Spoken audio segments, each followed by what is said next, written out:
kita lanjutkan dengan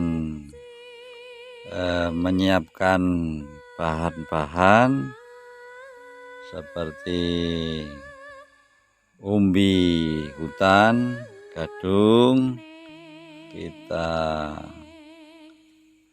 belah-belah biar nanti dalam penghalusan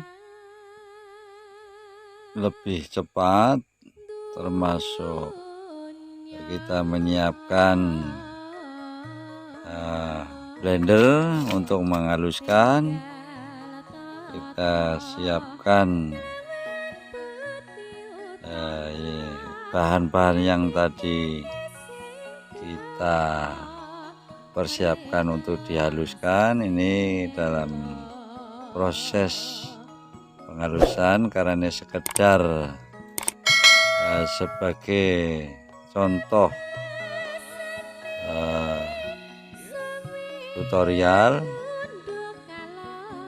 Kita menggunakan alat kecil yang kita bisa temukan di alat rumah tangga,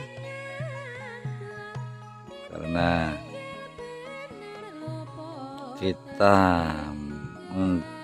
mengajak rekan-rekan untuk membuat pupuk organik yang sederhana mungkin sesuai dengan alat yang kita dapat, termasuk blender, ember, dan bahan-bahan tersebut juga bisa dicari atau banyak tersedia di lingkungan kita, termasuk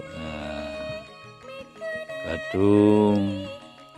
Ada yang mengatakan umbi hutan, terus kunyit.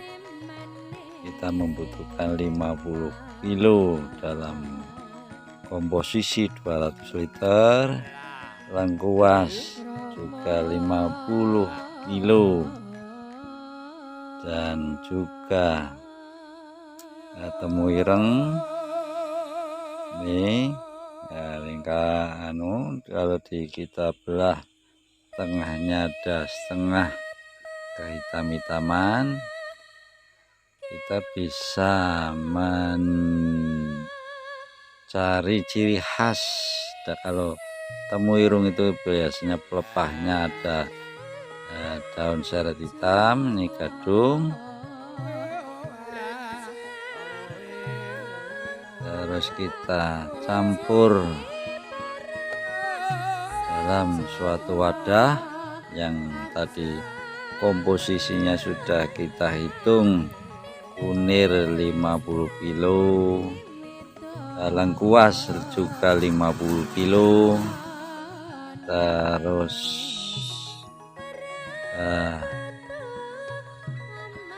umbi hutan atau gadung 50 kilo, terus terasi 1 kilo, dan untuk kebutuhan sebagai bakterinya kita juga bisa pakai rumen.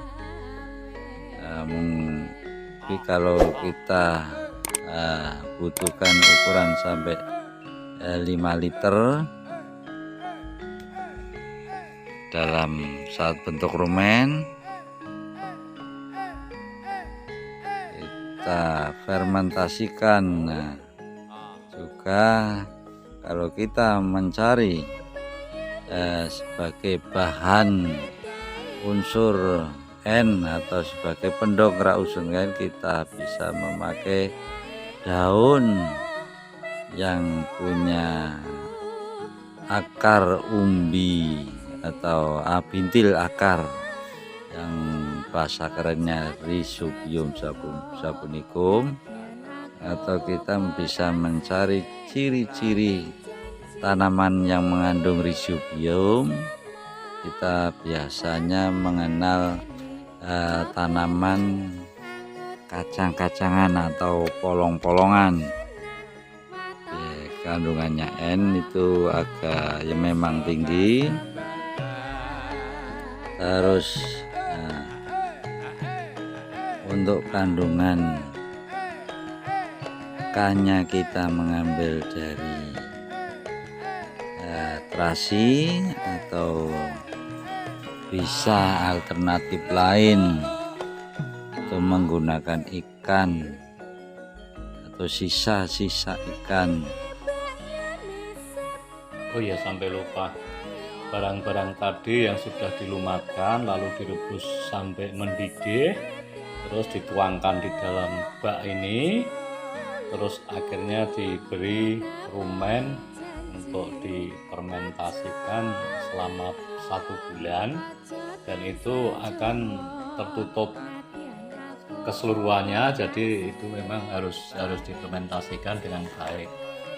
Dan selanjutnya saya ingin mengingatkan kembali tentang bahan-bahan yang digunakan, yaitu gadung, laos atau lengkuas, temu ireng, kunyit atau kunir, dan orok-orok.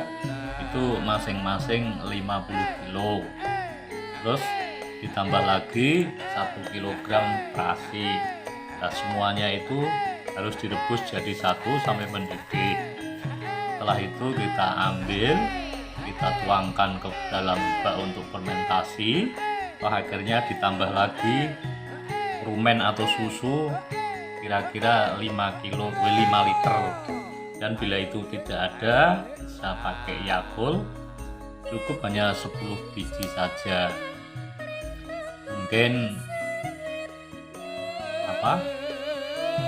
pengalaman-pengalaman yang sudah kita laksanakan ini, mudah-mudahan kadang tani yang di luar sana sudah punya rumus yang baik untuk menanggulangi kebutuhan pupuknya, sehingga kadang tani tidak kesulitan untuk mencari pupuknya, jadi bisa tepat waktu, tetap sasaran bila membutuhkan. Karena bila sudah mau membuat, semuanya sebenarnya akan enak, tidak ada kesulitannya.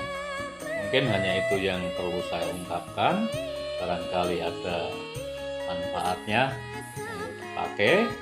Akhirnya saya ucapkan terima kasih. Wassalamualaikum warahmatullahi wabarakatuh. Salam sejahtera bagi kadang tani semua.